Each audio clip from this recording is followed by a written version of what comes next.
Buenas noches, mi nombre es Carolina Abril, pertenezco a la Universidad Minuto de Dios y en esta oportunidad vengo realizando la actividad 10 de finanzas públicas. En el primer punto nos dice que explique de forma sintética el principio estándar del modelo de control interno y su importancia como mecanismos de ayuda en el control de la gestión pública y su impacto en general para las finanzas públicas.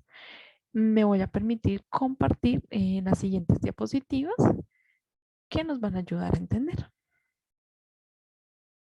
Listo. Entonces, bueno, inicialmente partimos de mi presentación, de lo que les comentaba, cómo me llamo, a qué universidad pertenezco. Entonces, vamos a empezar directamente con la definición de Messi.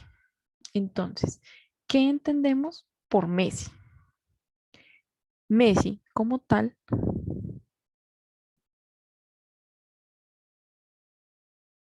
perdónenme, acá volvemos a la presentación. Listo. Entonces, Messi como tal es una sigla que significa modelo estándar de control interno.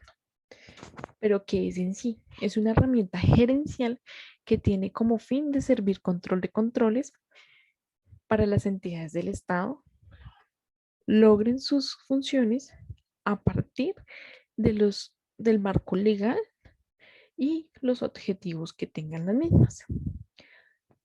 Para que el MESI funcione, tienen que haber tres componentes principales. El primero de ellos es el autocontrol. Entonces, cuando hablamos de autocontrol, ¿a qué nos referimos?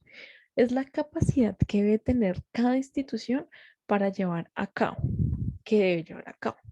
En primera instancia, la evaluación y el control de su gestión, la identificación de desviaciones, la aplicación de acciones correctivas, las mejoras en los procesos, administración eficaz y transparente.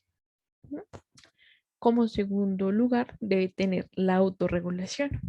Cuando hablamos de autorregulación, estamos hablando de la capacidad que tiene la institución para la formulación y puesta en práctica de métodos, así como los procedimientos de acuerdo a la Constitución y leyes. Nuevamente nos menciona las leyes. ¿Y qué se debe hacer para conseguir la autorregulación? Entonces, promulgar sus valores, principios y código de conductas éticas, generar un código de buen gobierno, diseñar un modelo de operación que permita armonizar las leyes y normas que correspondientes a su propósito.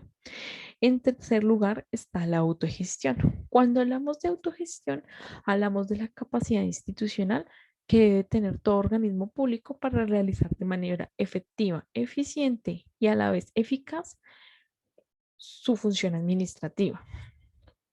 Cuando hablamos de la autogestión, estamos utilizando elementos tales como el compromiso con la integridad y los valores éticos, el seguimiento y realización de evaluaciones, el supervisar, el asegurar las correctas competencias laborales.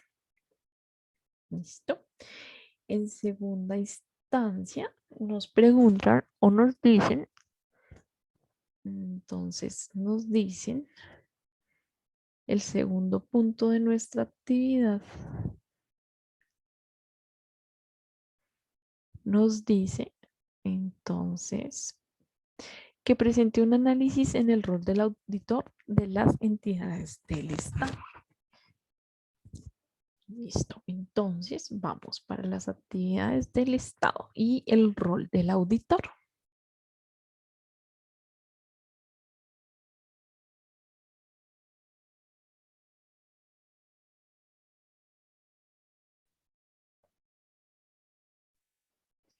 Bueno, entonces, como les decía, el segundo punto es el rol del auditor en las entidades del Estado. Cuando estamos hablando del auditor, estamos hablando de una persona íntegra, de una persona que es un humano, pero debe ser una persona objetiva, primero que todo. Tiene capacitación en herramientas de gestión, en trabajo de equipo, en planificar, en normativas legales, obviamente, contables y sistemas de información. Realiza sus actividades bajo la integridad, la objetividad, la confidencialidad y la competencia. Realiza su trabajo sobre la base del muestreo estadístico.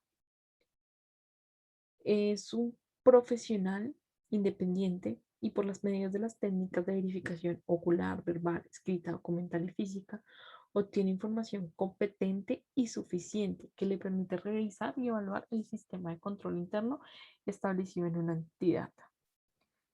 Entonces, además de las funciones de control interno, como lo mencionamos acá, debe tener conocimientos en herramientas de gestión, de control estadístico, como les mencionaba.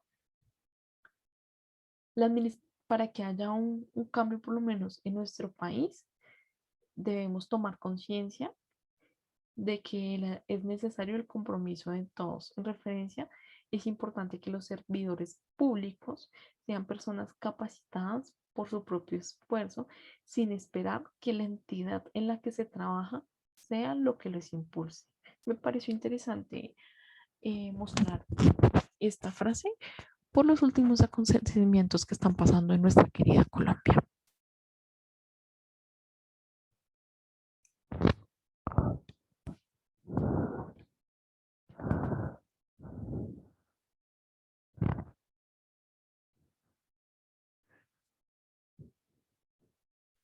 Listo. Nuestro tercer punto es presente un análisis de los principales elementos que se encuentra el presupuesto ciudadano y sus implicaciones, haciendo uso del portal de transparencia económica.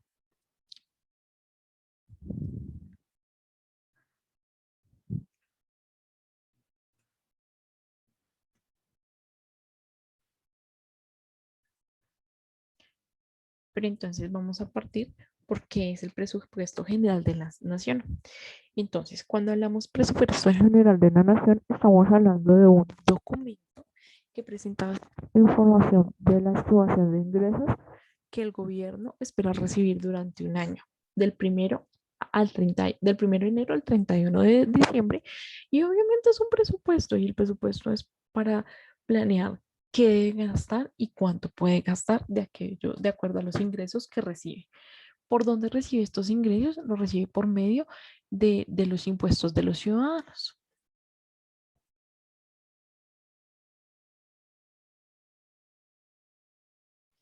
Entonces, en el presupuesto general de la nación encontramos en un componente de ingresos, como les mencionaba, un componente de gastos. Entonces, el componente de gastos incluye las apropiaciones para funcionamiento, inversión, servicio y deuda. A su vez, el rubro de funcionamiento incluye las apropiaciones para cubrir el costo de la nómina, atender los gastos generales de la administración y pagar las transferencias. El documento explora en detalle las partidas que integran el presupuesto de transferencias y de inversión. En el presupuesto también encontramos un pequeño peaje que se encuentra, que se llama contribución. Entonces, cuando hablamos de la contribución en Colombia, hace énfasis a los problemas y limitaciones que enfrenta el presupuesto general de la nación. Las cifras analizadas en el documento revelan que el complemento de transferencias del PGN, Presupuesto General de la Nación, es altamente inflexible, puesto que las partidas que lo integran están amparadas por la Constitución y en la ley, lo que convierte el ejercicio de presupuesto anual en una labor mecánica e incremental. Por el otro lado, la inversión existe un mayor espacio para realizar la programación de manera autónoma y para realizar ajustes en las monedas que las condiciones macroeconómicas así lo exijan. ¿Listo? Entonces, vamos a continuar con nuestra siguiente diapositiva. Discúlpeme, ella está entonces el cronograma presupuestal, que es antes del presupuesto.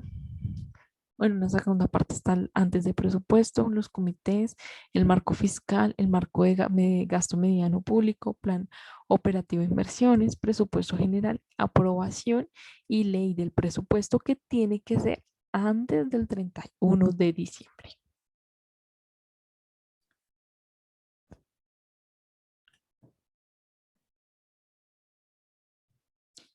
Bueno, entonces aquí estamos hablando como tal de las expectativas económicas. Entonces, estamos hablando del PIB real, de la inflación, ay, perdón, del Producto Interno Bruto y de la tasa representativa de cambio promedio. Entonces el PIB, descontando la inflación, es del 6,6%. La inflación es el incremento de los precios y bienes de servicios, es más o menos del 3%. El Producto Interno es el valor estimado de la moneda y la tasa representativa de cambio es el promedio de cuántos pesos colombianos van por dólar. ¿Listo? Por- con nuestro último punto, que es presenta de forma sintética los principales hallazgos en gestión presupuestal del departamento asignado, haciendo énfasis en las cifras. Listo. Entonces, vamos para mi seguimiento. Esto lo encontré en la página de la Secretaría en un periodo entre el 2018 y el 2020. Entonces, como les comentaba, los ingresos, por lo menos para Bogotá, en su mayoría dependen de los recursos que llegan a la ciudad por medio de los impuestos. Entonces, aquí estamos hablando de la composición de los ingresos. Notamos que en el 2019 hubo un incremento en esos aportes. ¿Listo? Entonces, acá en la segunda diapositiva estamos hablando del presupuesto de Bogotá, pero ya como tal de lo que recibe por parte del gobierno nacional y recursos que recibe, por ejemplo, de los bancos, de la cooperación internacional. Y aquí en esta última diapositiva encontramos el dinero comprometido y la apropiación vigente. Bueno, entonces, listo. Entonces, para el 2021, eh, como tal, para Bogotá se le aprobaron 23,9 billones de pesos y cuyo principal objetivo es ayudar en la reactivación económica y social de la ciudad. Eh, María Clara Nami, coordinadora ponente, destacó que se trata de un proyecto social, abro comillas, y explica que más del 80% de los recursos de inversión se centran en los sectores de educación, salud, movilidad, integración social y cultural.